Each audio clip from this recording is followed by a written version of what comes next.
کیا یہ جو ساری صورتحال ہے، کیا آپ کو لگتا ہے کہ نواز شریف صاحب کی سیاست میں واپسی ہو رہی ہے، اور جو موجودہ اس وقت سیاسی ملکی صورتحال ہے، اگر ان کی واپسی ہوتی ہے تو موجودہ صورتحال میں کتنی کارگر ثابت ہوگی؟ دیکھیں، ان کی سیاست میں واپسی ایک مشاورتی حد تک ہی آپ سمجھیں۔ مریم نواز آ چکی ہوئی ہیں، شہباز شریف وزیر اعظم ہیں، اور وہ لندن چلے گئے 2 ہفتے کے لیے کم سے کم، مطلب بیلاروس سے وہ کل چلے جائیں گے وہاں پہ، اور اس وقت تک بلوچستان کا یہ ایشو کتنا ہائپ کریٹ ہوتی ہے نہیں ہوتی ہے، اختر مینگل صاحب کا جو دھرنا ہے وہ کتنے دن برقرار رہے گا، اس کی ویلیو ان کی واپسی تک طے ہوگی۔ تو ہو سکتا ہے اس سے پہلے یہ معاملات نمٹ جائیں،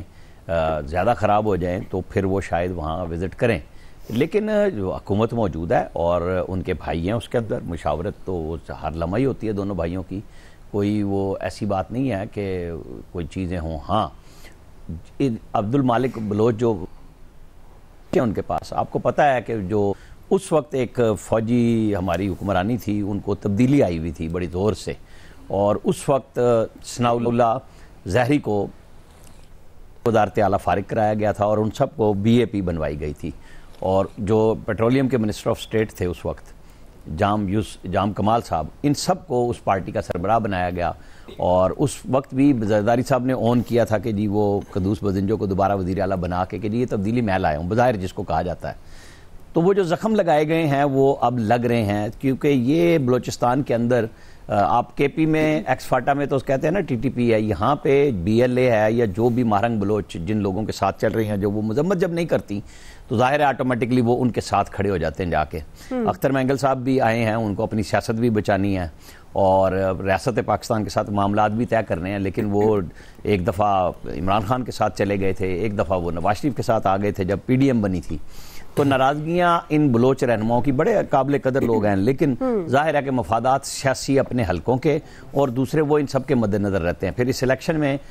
جمالی خاندان کو فارغ کیا گیا وہاں سے، ڈیرہ مراد جمالی سے، جعفر آباد سے، تو ان سب لوگوں کو لے کے چل کے ملا کے بٹھا کے پھر ہی کوئی بات ہو سکے گی کہ آپ نے جن کو الیکشن میں سائیڈ لائن کیا، جو آپ کے سامنے آئے، سب ملا کے جرگے کریں گے وہاں کی روایات کے مطابق۔ بے شک ہمارے پاس یہ سودا بیچنے کے لیے بڑے بے شمار لوگ موجود ہیں کہ جی نہیں وہاں کی تو نوجوان قوم ہے اور فلاں ہے ڈمکا ہے، لیکن آپ کو نوجوانوں کے ساتھ بڑوں کو بھی ساتھ لے کے چلنا ہے، ان کی روایات کے ساتھ آپ کو عزت دینی ہے،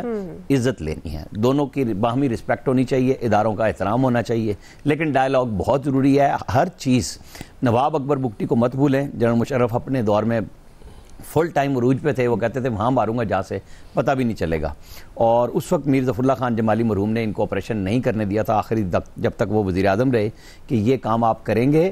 بگٹی پرو پاکستان ہے، پیسے وہ مانگ رہا ہے جو آپ نے معاہدہ کیا ایز چیف ایگزیکٹو، وہ دیں، اور پھر یہ سارے چھوٹے چھوٹے سردار بڑے ہو جائیں گے، اور وہی ہم بھگت رہے ہیں۔ تو ہوش کے ناخن لینے چاہیے، اپنے لوگوں کو بھی ملانا چاہیے، جب ہمیں سب پتہ ہے کہ اس میں انڈیا انوالو ہے، اس میں افغانستان سے لوگ انوالو ہیں، اس سے ہمارے بردر جو فرینڈلی ملک ہیں، جن کو میں کہتا ہوں کہ جہاں سے سپورٹ ہو رہی ہے وہ آستین کے سانپ ہیں جو دونوں طرف سے کام کر رہے ہیں، تو ایسے میں بہت احتیاط کی ضرورت ہے۔ جی ایاز صاحب، یہ تو صحیح بات ہے، اس سارے معاملات میں جس کا ذکر عامر صاحب کہہ رہے ہیں احتیاط کی ضرورت ہے۔ جب بلوچستان کے معاملے پر ہم اپنے پروگرام میں بات کر رہے تھے کہ جو وہاں کی صورتحال ہے سیاسی طور پر، خاص طور پر دہشت گردی کے حوالے سے بھی، تو ہمارے ہی پروگرام میں یہ بات ہوئی تھی کہ جو سینئر سیاستدان ہیں جیسے زرداری صاحب ہیں، نواز شریف صاحب ہیں اور دیگر سینئر سیاستدان، ان کو اپنا رول ادا کرنا چاہیے۔ تو آپ کو لگتا ہے کہ نواز شریف صاحب وہ رول ادا کرنے میں کامیاب ہوں گے، اور اسے کیا ان کی سیاست میں واپسی سمجھا جائے گا اگر وہ آتے ہیں اور بلوچستان میں پنڈال سے جاتے ہیں؟ نواز شریف وہ رول ادا کر سکتے ہیں، لیکن ان کا رول ادا کرنا اجازت سے مشروط ہے، اور جس کی مجھے امکان نہیں لگ رہا اجازت۔ ہاں، پالیسی چینج ہو، یہ طے کیا جائے کہ جی ناراض وہاں کے جو لوگ ہیں ان سے مذاکرات کیے جائیں گے،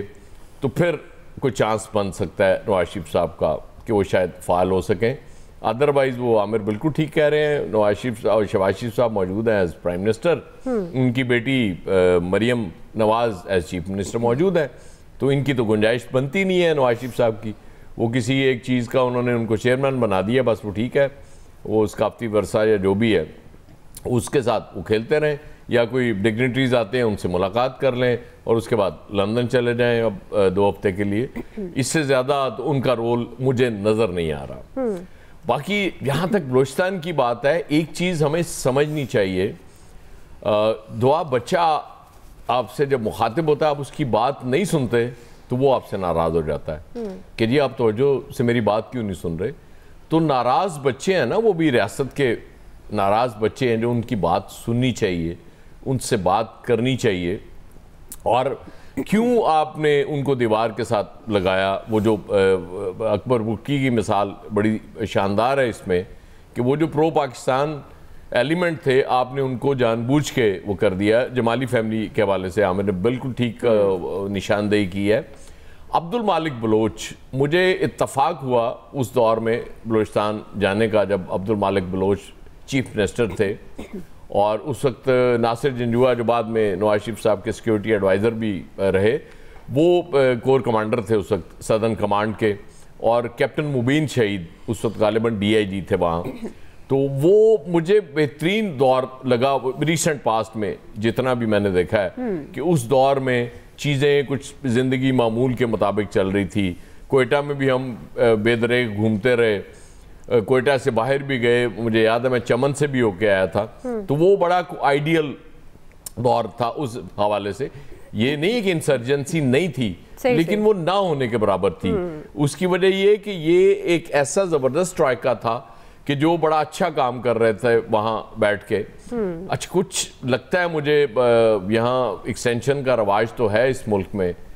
کسی کا دل تو نہیں کرتا جانے کا, لیکن بہت ریئر ہوتا ہے. کچھ لوگ واقعی مجھے لگتا ہے ایسے ہوتے ہیں جنہیں کسی نہ کسی رول میں رہنا چاہیے ہمیشہ جب تک ان کی زندگی ہے. تو وہ لیکن چونکہ وہ ثناء اللہ ظاہری صاحب کے ساتھ وہ ڈیل تھی کہ جی ان کو لے کے آنا ہے,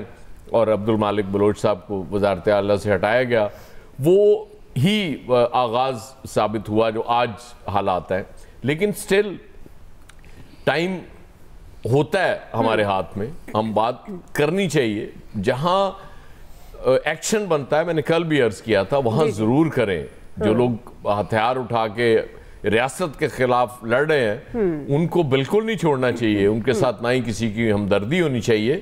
لیکن جو لوگ جن سے بات کی جا سکتی ہے, تو کریں نا. جیسے اختر مینگل بیٹھے ہوئے ہیں یار, ان سے بات کریں. آپ کیوں نہیں کرتے؟ آج بڑی دھواندار تقریریں وہاں پہ پیپلز پارٹی کے ارکان نے ان کے خلاف کی ہیں. اختر مینگل صاحب کے کسی نے یہاں تک کہا کہ نواز شریف کی یہ گاڑی چلایا کرتے تھے. تب یہ مناسب رویہ نہیں ہے. اس طرح کے رویوں سے نفرتیں اور بڑھتی ہیں. لیکن رولا وہی ہے نا کہ ہم نے اپنی سیاست بچانے کے لیے اس کی جو باقی وہاں قربانیاں دی جا رہی ہیں اس کو ہم نے اوور لک کرنا ہے. تو میرا خیال ہے یہ ریاست کو اپنی پالیسی میں ان سے بات کرنی چاہیے, شامل کرنا چاہیے کہ ان سے بات بھی کہ, اور جس دن یہ ہو گیا آپ یقین کریں نواز شریف صاحب کا رول بھی آپ کو نظر آ جائے گا. جی فیصل صاحب آپ کو آنے والے دنوں میں نظر آ رہا ہے نواز شریف کی سیاست میں واپسی؟ کیونکہ رانا ثنا تو کہہ رہے ہیں بلوچستان گئے تو پھر پنڈال بھی سجا لیں گے. دیکھیں نواز شریف صاحب کی سیاست میں واپسی سے قبل جو ہے وہ سیاست کی واپسی ہونا ضروری ہے. بے اثر افراد, فرد یا فیصلے کبھی بھی جو ہے نا وہ اثر انگیز یا نتیجہ خیز نہیں ہو سکتے.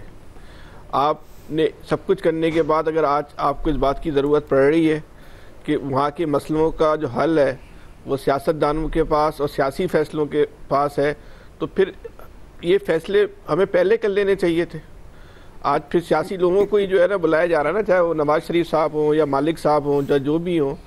تو ان سے ہی جو ہے وہاں کی جو اتنی کشیدہ صورتحال ہے اس کے اگر وہاں کے مسائل کو حل کرنے کے لیے اب سیاستدانوں کی ضرورت پڑ رہی ہے تو پھر یہ ناگزیر ہو گیا ہے کہ وہاں چیزوں کو پہ آپ مکمل طور پہ وہ سیاسی طور پہ جو ہے نا وہ حل کریں. تو جب آپ نے سیاسی طور پہ حل کرنا ہے